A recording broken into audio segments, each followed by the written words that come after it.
Let us discuss about Java variables and types of Java variables.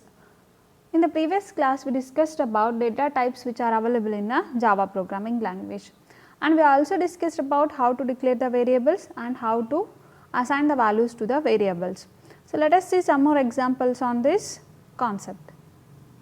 See, so what do you mean by variables?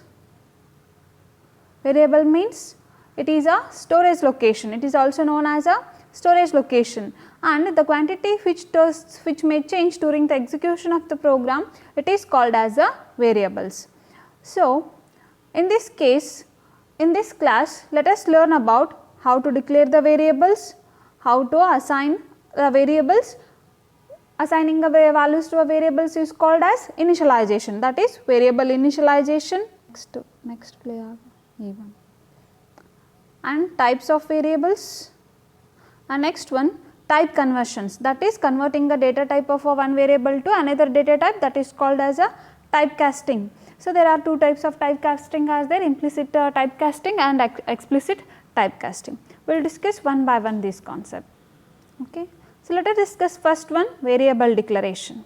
So, when you want to declare the variables, or when we need a variables, so before using those variables we must declare those variables.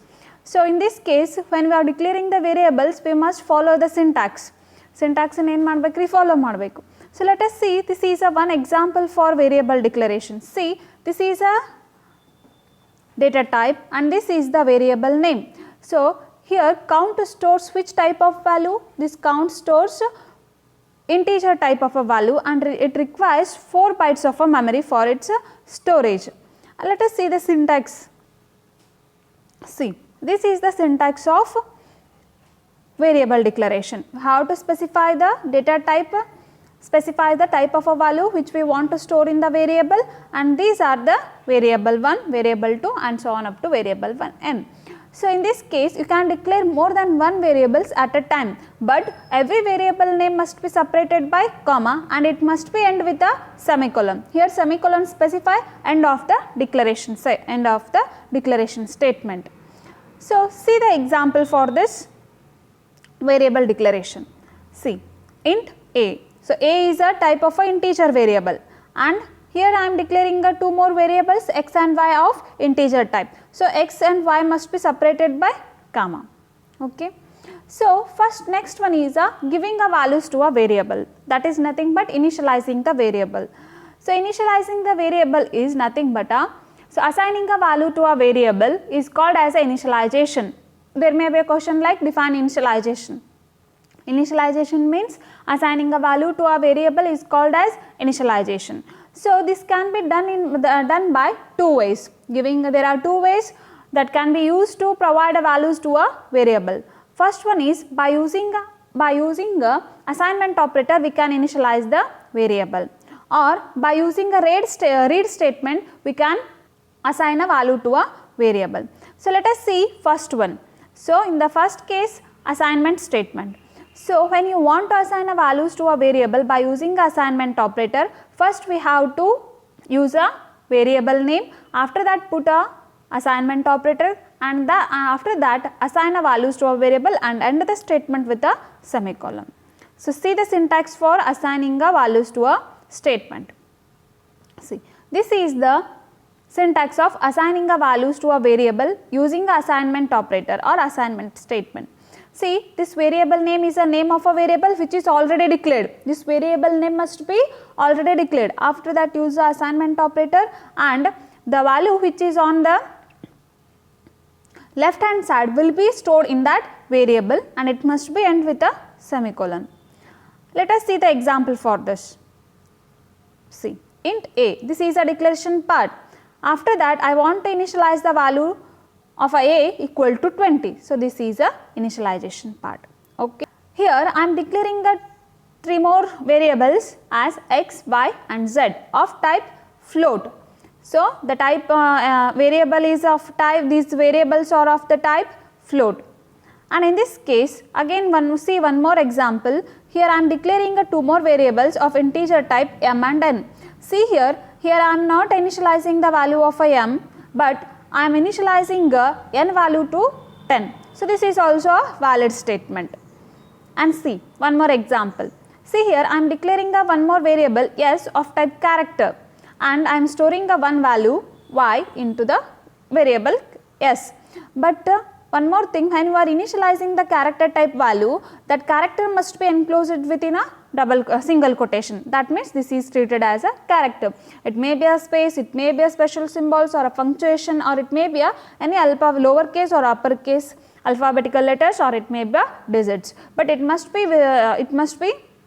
enclosed within a single quotation. That is in that case that value will be stored in a character type variable. When we don't initialize the values of a variable, in that case default value will be stored in those variables. So let us see the default values of every different data types of a variable. See, this is the table which specify the default value that will be stored in the variable. Okay. So if you declare a variable of type byte and the default value will be stored in that variable is 0. Okay. And see, if you declare it as a short, so the default value is again 0. If you declare it as integer, the default value will be stored in an integer type of a data type of a variable is 0. And for long, default value is 0L. For float, default value is 0.0f. For double, the default value is 0.0t. For boolean, the default value will be stored in that variable is, boolean type of a variable is false. And for character, the null value will be stored, but it is preceded with the escape sequence \u. So this is the default value which is stored in a character type of a variable. So these are the default values, and this is the amount of memory required to store the values, as I told you in the previous class. Okay.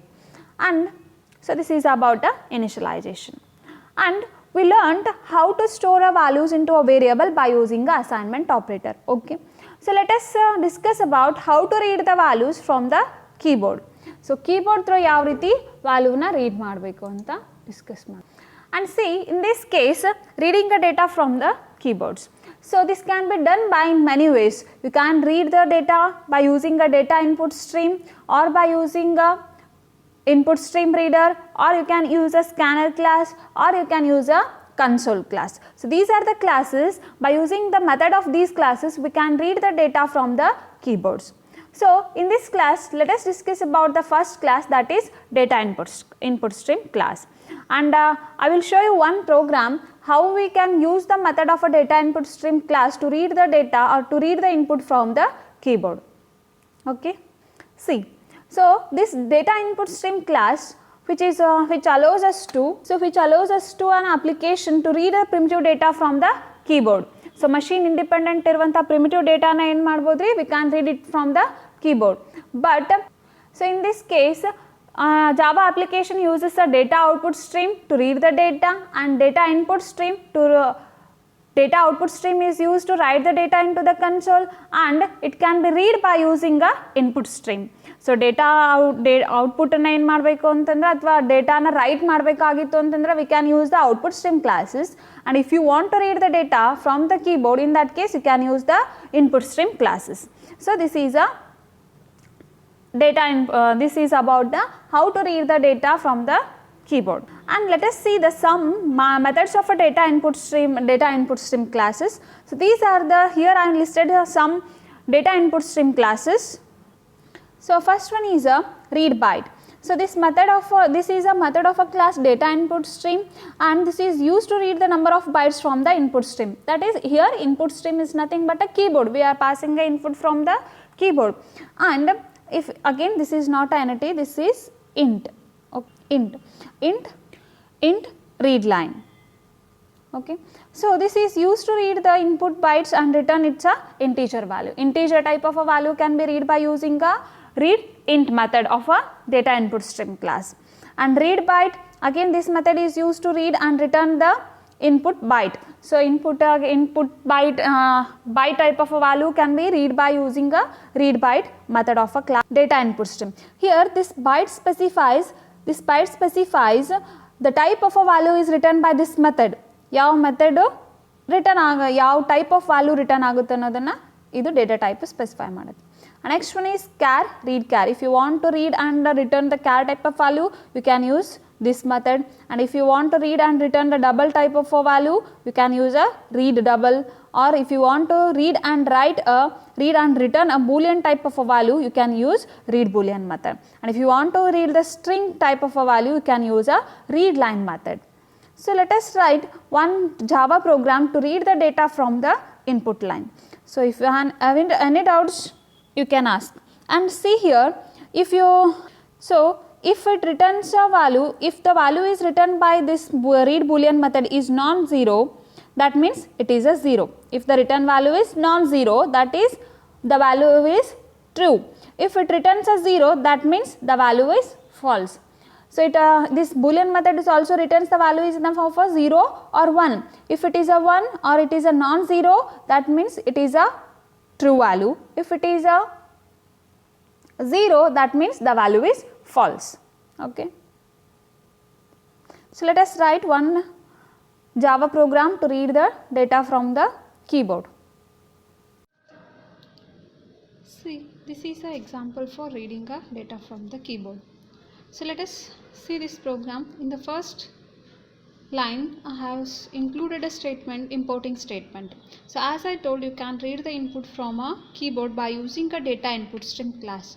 So before using the methods of data input stream class, we must import that class from a package IO. So this class is present in a package IO. That's why we have that is present in a Java folder or package. That's why we must include that class by using a specific path using a import keyword, import java.io.data input stream, and this line must be end with a semicolon. Okay. After that you have to create a one class reading. So open that class with opening brace. So the next step is, this is only one class in my program, so here only I am including a main method, and we have to pass a one string argument for this main method. And see, in the next statement we have to create an object for the data input stream class. So if you want to access any method of a class, what we need an object of that class. That's why we have to create a one object for the class data input stream. So in this case I am writing a statement as data input stream is a class name. After that you have to specify a object name.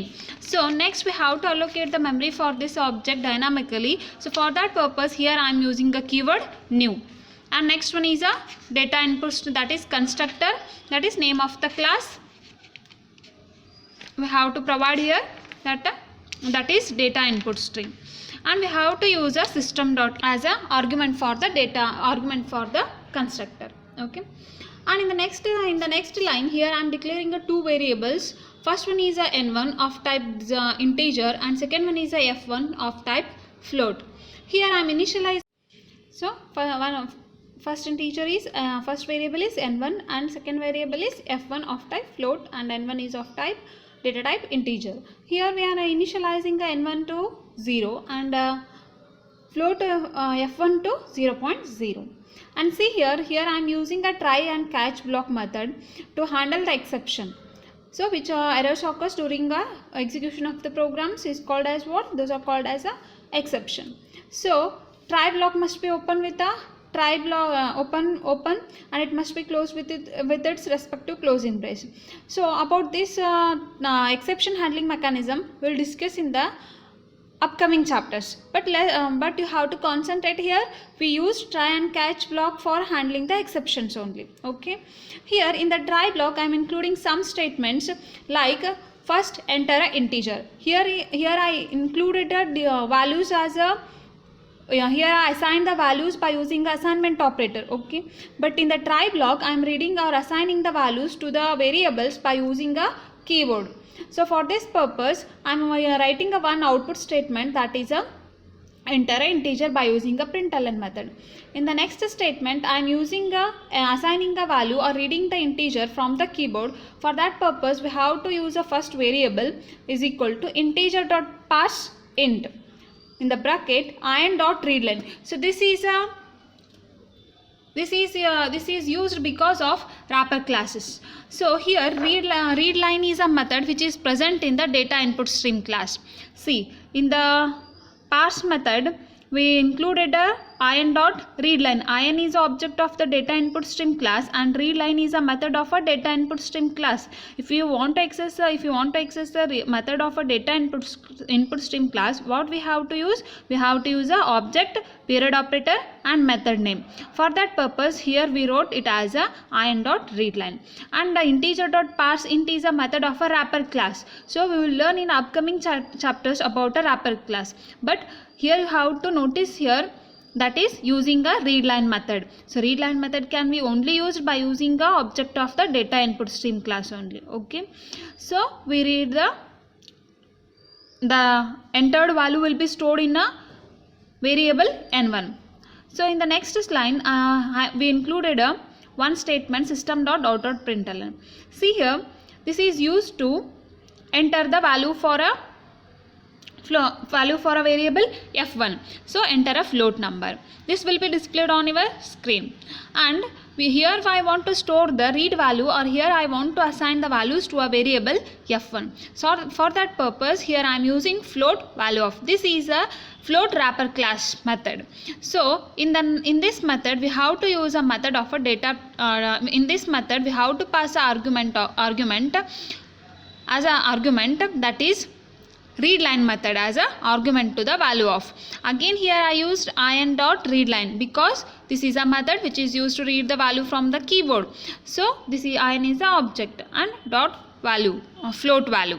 So this is used to read the value, float value from the keyboard. This is the way of reading the values from the keyboard. And close the try block. So once the try block is closed, the next block must be a catch block. Try block close the immediate block it must be a catch block, and the catch block must contain a one argument for the class exception. Catch block again we have to specify a one parameter. So this parameter must be an argument for a exception class. So exception is a class which is already present in a IO package. Directly we can include exception E. E is the object for the class exception. See here I didn't include any statements within the catch block. This is called as a do nothing block anta helthivi. So this is called as a do nothing block. So next, in the last state close the catch block. In the next statement here I am printing the values of n1 and f1, which n1 and f1. So the entered value will be stored in n1 and entered value will be stored in f1 in these statements. Okay, in the above statements. Now here I am printing the values of stored value of or entered value, which entered value by the keyboard. Here I am printing that value like integer number is equal to plus n1. So now it will print the value which is entered by using a keyboard. Keyboard in the value enter ಮಾಡಿರ್ತೀರಿ ಅದು ಏನಾಗಿರುತ್ತೆ store ಆಗಿರುತ್ತೆ, and by using this statement here I am printing that value. And in the next statement here I am printing the value of f1. So it will store the value which is assigned by using a keyboard. So this is the way of assigning the values by using a keyboard. So this is a one method. Okay, by using a data input stream class, or you can use a scanner class, input stream class, or you can use a console class. In the upcoming classes we will discuss about these classes, or we will learn how to read the values from the keyboard. Okay.